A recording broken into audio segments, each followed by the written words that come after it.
Morning, everyone. Uh, it's Take Your Sons and Daughters to Work Day, and so I want to welcome our very special guests who are here. And if you would desire, you will get priority on the questions that gets asked. But thank you for being here, and have a wonderful experience with your dads and moms and family members throughout the day. Let me begin by expressing our condolences on the passing of the Honorable David Scott, former chair of the House Agricultural Committee, a tremendous leader who had a tremendous life story and a tremendous commitment to improving the lives of the people that he was privileged to represent in the great state of Georgia, which he loved. He rose up from humble beginnings to become a trailblazing chair of a committee of great importance to the people that he served, and was a leading advocate on a whole host of issues of importance to farm country, to rural America, and to the metro Atlanta region that he served in such a tremendous way. Republicans have made clear that their priority is to continue to fund ICE and the violent Trump mass deportation machine, as opposed to making life better for the American people. Funding for the Department of Homeland Security runs out at the end of this month, and is a bipartisan bill that would fund DHS other than ICE and the violent mass deportation machine that was sent over by the Senate to the House weeks ago.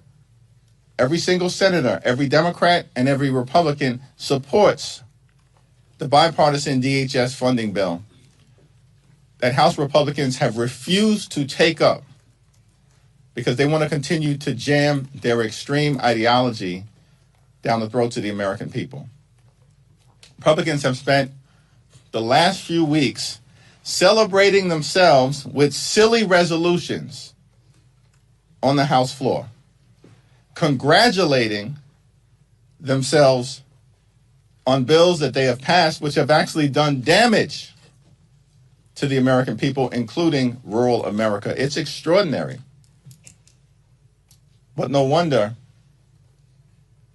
the American people have concluded that Donald Trump and Republicans have failed on the economy, and that it's Democrats who are the ones who are actually focused on driving down the high cost of living, making America an affordable place to live, and improving the quality of life of everyday Americans. Questions? We got a question there. Okay. Why do voters do Democrats so poorly? Oh. Did your dad give you that question?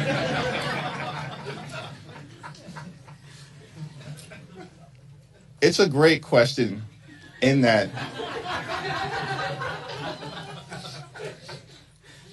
I'm going to have words with you after this, Manu. Listen, I think that we exist in an era right now where the American people are understandably frustrated with institutions because far too many people in this country are struggling to live paycheck to paycheck. They can't thrive and can barely survive. And so there's a frustration with Congress. There's a frustration with institutional political parties, whether that's Democrats or Republicans. Certainly a frustration with the courts, with organized religion, with the media. Frustration with institutions of higher education.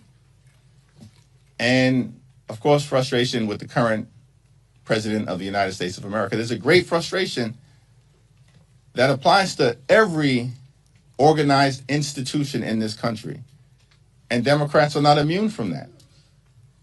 And we do have a responsibility to continue to convince the American people that as a party, we're actually focused on making their life better, on fixing our broken healthcare system, on cleaning up corruption, on ending this reckless and costly war of choice, and on getting ICE under control.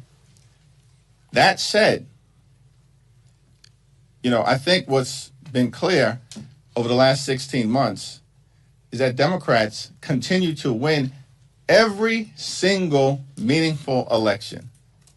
And we're in a two-party system. And it's the American people who are going to make a decision, election after election after election.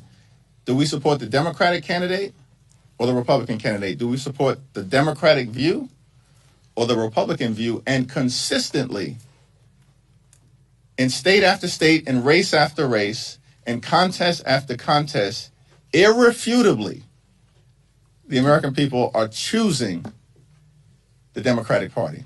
We've got to keep that going all the way through the midterm election and beyond. But the momentum is clearly on the side of House Democrats and the Democratic Party across the country. Right. Go to the back. Do you have a favorite type of candy, and if so, what is it? Favorite type of candy? Yeah. Now, I really love that question. And I was tempted to actually bring some treats for all of you here, but I do have a special coin set aside for everyone, so we'll make sure that we distribute that to all of you to thank you for your presence here today. I've been trying to eat healthy, and so actually sugar-free Hershey's chocolate has become the candy of my choice. Thanks. We'll go. Thanks. Third row. What's next? Well, I think, great question. I think I'm just sticking with the kids today. But in terms of, what comes next, we view as Democrats, we're fighting one battle after another, pushing back against the extremism that we believe is being unleashed on the American people by Donald Trump and my colleagues on the other side of the aisle. So we're battling them on the economy, battling them on tariffs, battling them on health care, battling them on ICE funding, battling them on the reckless war of choice, battling them on their gerrymandering scheme, and of course, battling them to make sure we take back control of the House of Representatives. In terms of what's immediately in front of us, legislatively, we're committed to stopping the extreme Republican budget reconciliation bill from passing the House of Representatives. We believe that Congress should be spending its time making life more affordable for the American people, driving down the cost of housing, driving down the cost of health care, driving down the cost of child care, driving down the cost of gasoline prices and groceries and goods. But that's not what Republicans are focused on. Instead, they want to give at least $70 billion to ICE and Donald Trump's violent mass deportation machine. And that's not acceptable. So in terms of what will be in front of us most immediately, we're committed to stopping this reckless Republican budget bill in its tracks next week. Thanks. When you were a kid, what did you want to be when you grew up? Well, I was hoping, as a kid growing up in Brooklyn, to either be a point guard for the New York Knicks or a hip-hop superstar. Needless to say, neither of them worked out for me, but it's an honor to serve as a member of Congress, particularly during a challenging time like this, where, we're at a crossroads at a country, and we're going to have to decide, are we going to move forward or are we going to turn back the clock? Are we going to bring people together? That's our view. Or are we going to continue to tear America apart? Are we going to fight for truth and reconciliation?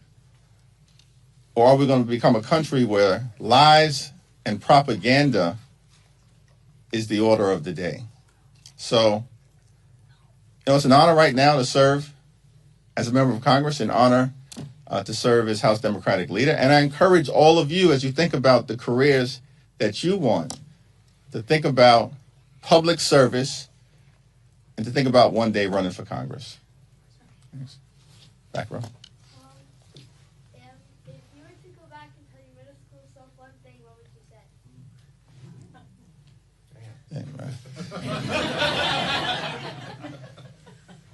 Y'all are doing better than Meet the Press interviews right now. I mean, this is incredible. Not to single anyone out. I love all the Sunday show hosts. I think that one of the things that when I'm home and I talk to young people, and then think about that in the context of the question that you asked about what would I tell my middle school self, is that, life is filled with, ups and downs, with highs and lows, right? With peaks and valleys. And you're going to confront challenges in life, that there are times that you're going to be disappointed. There are times that you're going to be knocked down. There are times that you're going to face adversity, right? Trouble. Like, things are not always going to go well, even when you're doing the right thing.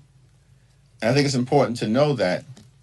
But I learned growing up in Cornerstone Baptist Church, that I still attend today, that a setback is nothing more than a setup for a comeback. And if you approach life with that mentality, you're going to be able to achieve your dreams. Never give up, never give in, as the great John Lewis would tell me and tell others. And I believe right now, the country and the Democratic Party, we're in the midst of a great comeback. And we've had 16 months of it. And Virginia was just another example. And we'll never give up and we'll never give in, because we're fighting, we believe, on the right side of history. Thanks. Take one last question from our junior reporters, and then a few from... Are you sure the Yankees are going to win the World? That's right. Did Chad put you up to that question? Where's Chad? He's not here right now. Okay, all right. Well, thank you for that question. I do think, it's been a long time since the Yankees have won the World Series. We've won 27, I believe, is the number in our history, but I don't think we've won one since 2008. And so we're due for one. I think that we're off to a pretty good start. Mets are definitely struggling, but we're off to a pretty good start. Yet the Dodgers are tough, and we'll have some tough adversaries that we'll have to face in the AL East, but hope springs eternal. Now, the baseball season, of course, winds down in the fall. Right now, many of us from back home are focused on the Knicks, who had a great game one, a tough game two. Game three is tonight, and we're hopeful that they'll be successful. One more junior reporter. Right? Okay. All right. As long as this is not a question that your dad fed to you. Well, actually, it is a question that my dad said. Okay, that's all right. That's it. See, this is truth coming to us. He told me it yesterday night. Would you have voted to expel Sheila?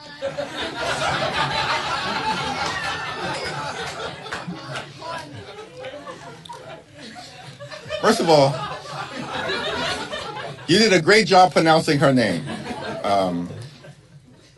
She did the right thing in stepping down to focus on the criminal proceeding that she's confronting right now. And as any American citizen, she's entitled to the presumption of innocence, to her day in court, and we'll see how that all unfolds. Okay. Second row, yeah. So something we teach our kids a lot is compromise, and we are obviously in a very divided government, and I'm very bummed because I would have brought my girls today, and obviously we teach our kids that not everybody gets everything that they want. So tying into that, when was the last time that you had a direct engagement with Speaker Johnson when it comes to DHS funding to try to break this impasse? Yeah, I spoke to Speaker Johnson, I think it was yesterday morning, but we didn't talk about DHS funding. We will over the next day or so. We talked about FISA 702 and the need to find common ground there if we're going to proceed. But I made clear, as we made clear publicly, there's a trust situation that we confront on FISA 702. We recognize that in the abstract, it's an important tool to help keep the American people safe from foreign terrorist actors. At the same period of time, there is zero reason for us to trust Kash Patel. Why is he still around as the FBI director? He is clearly and deeply flawed and unqualified. And many Republicans know it.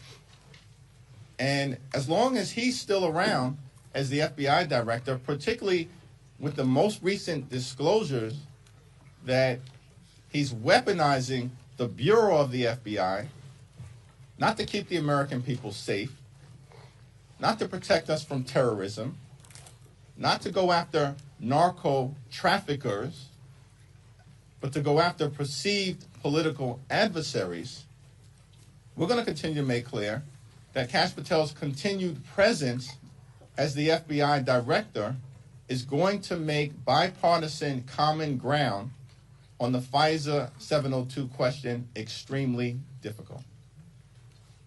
Thank you, Mr. Chair. Mr. Leader, I'm sorry. What is your reaction to the departure of the Navy Secretary, particularly in the midst of the ongoing Iran war? Yeah, Pete Hegseth is a complete and total disgrace at this point. And the mismanagement at the Department of Defense is extraordinary. We've lost so many talented, patriotic, skilled, high-ranking officials within our military. And the departure of the Secretary of the Navy is the most recent example. By all accounts, someone who has had exemplary service to this nation, and because of Pete Hegseth's desire to exact retribution on anyone within the Pentagon who doesn't bend the knee to his incompetence, he gets rid of them. In the middle of a conflict that, by all accounts, in the Middle East is not going well for the United States of America. Donald Trump has gotten us into a reckless and costly war of choice in the Middle East. Billions of dollars are being spent to drop bombs on Iran. The regime is still intact. We have not decimated their nuclear stockpile to the extent that it exists. And the Strait of Hormuz is now controlled by Iran, which was not the case prior to Donald Trump starting this conflict. That means, arguably, at least as it relates to leverage that Iran now has that it previously did not possess, Iran's in a stronger position now than it was before Donald Trump started his reckless war of choice. And the American people are worse off, particularly as it relates to the skyrocketing gas prices. So we can ask the question related to many of the high-ranking officials of the Trump administration in terms of why are they still around. Certainly, it's been our view that Pete Hegseth should be gone in the same way that Pam Bondi and Kristi Noem were fired. Thank you, Leader Jeffries.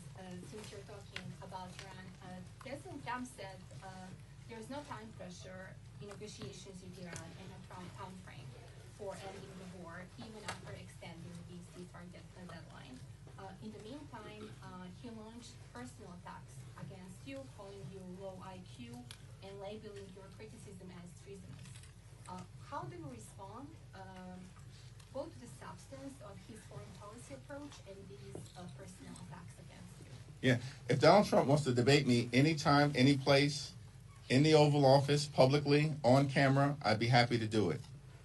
And we'll see who's intellectually superior in that type of contest.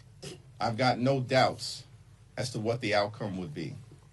And it's extraordinary to me that Donald Trump keeps recycling this low IQ insult. This is from the dumbest president ever to sit at 1600 Pennsylvania Avenue. And there's not even a close second. Instead of insulting people all over the world, and I'm not really worried about what he has to say about me, but he's insulting our allies. He's worsening the United States' security posture in doing so. He's fighting with his own MAGA base. The economy is collapsing. It's a train wreck, which is why it's going to take Democrats to get things back on track. You talked to Johnson about FISA. Did he read you into where they are, and are you okay with it? Do you expect Democratic support? What's going on with that? Yeah, I made clear to Speaker Johnson that both Jim Himes and Jamie Raskin were going to be the point people on this as the lead Democrats on the two relevant committees of jurisdiction, Intel and Judiciary, and that if there was a chance for him to achieve somewhat modest Democratic support on a FISA 702 extension, that we needed to make sure we protect the privacy and civil liberties of the American people. Thanks. Yeah. Okay, hold on. Wait, we're gonna go here. Okay. Yeah, thanks. Thank you, Mr. Leader. You've made clear Democrats. Manu's already got two questions in. Let's be clear. You made clear that Democrats would be interested in playing in Florida if the governor and the legislature there go through with what you call potential dummy mander. Ron DeSantis in a press conference yesterday offered to pay for you to come down and campaign in Florida, said he'd take you fishing. What's your response to that? Yeah, HMP just announced a $20 million investment in Florida, making it clear that we're on offense.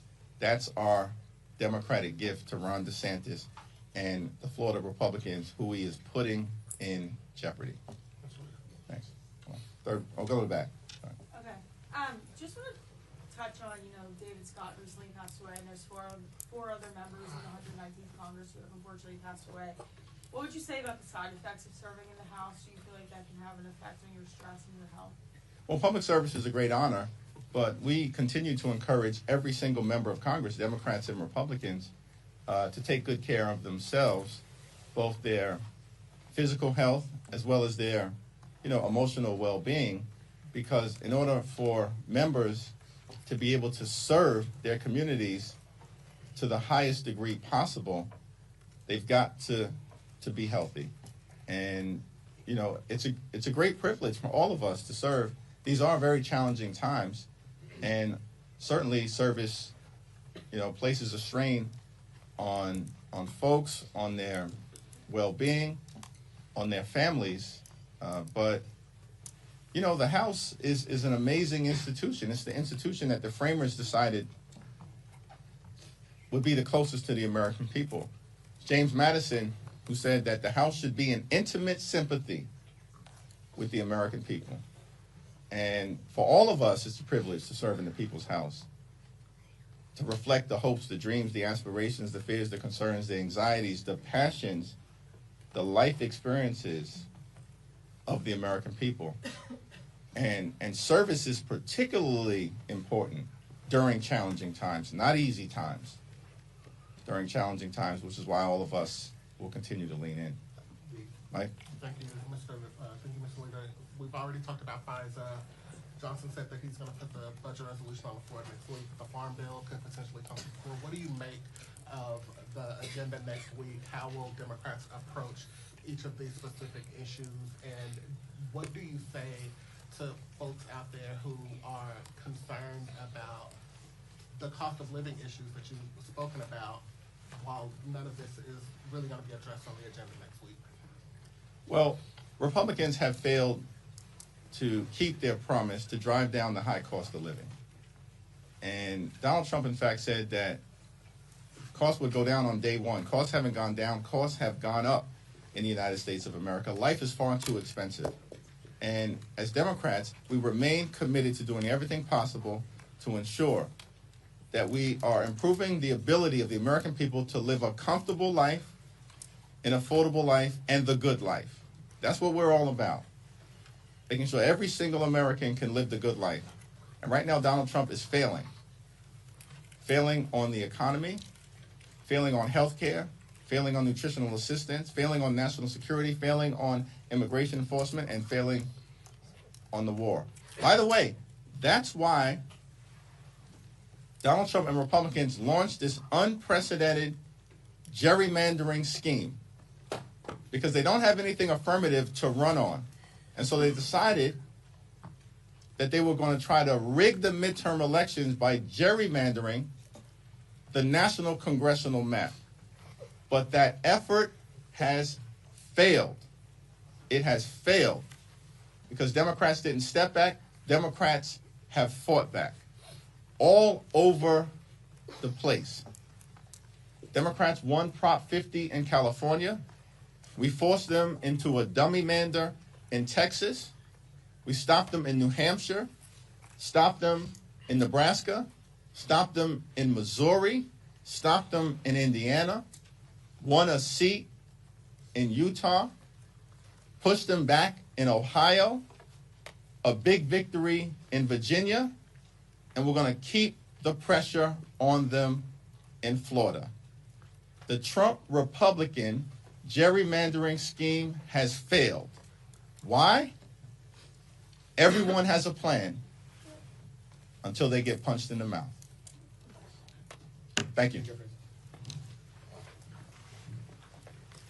And I've got coins for, come up.